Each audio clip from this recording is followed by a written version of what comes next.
Welcome to our second week on our story of Joseph, and today it is Kyle's turn to tell you the next part. Genesis chapter 42 verses 1 to 24. When Jacob found out there was grain in Egypt, he said to his sons, "Why are you just sitting here staring at one another?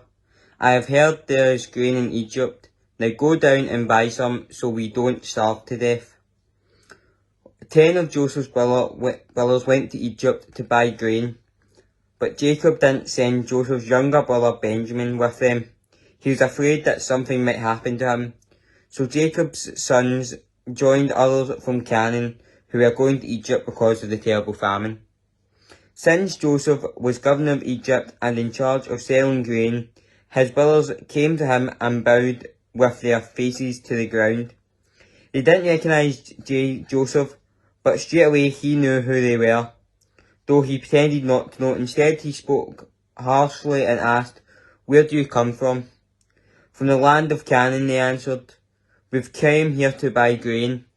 Joseph remembered what he had dreamt about them and said, "You're spies.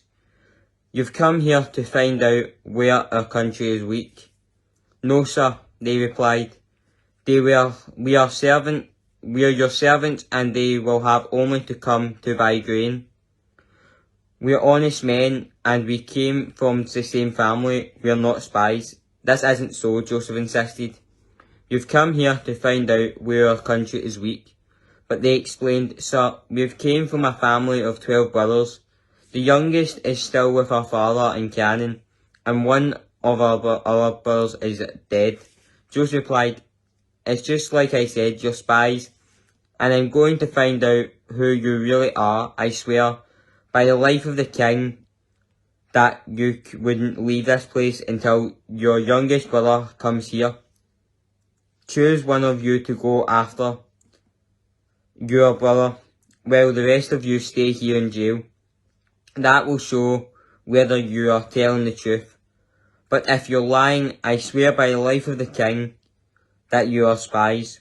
Joseph kept them all under guard for 3 days before saying to them, "Since I respect God, I'll give you a chance to save your lives. If you are honest men, one of you must stay here in jail, and the rest of you can take the grain back to your starving families. But you must bring your youngest brother to me. Then I'll know that you are telling the truth and won't put you to death." Joseph's brothers agreed and said to one another, "We are being punished because of Joseph.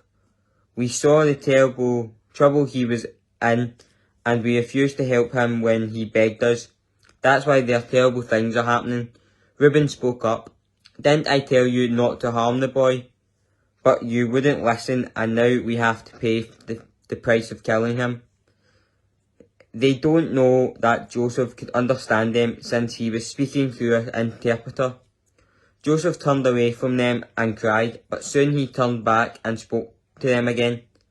Then he had Simon tied up and taken away while they watched.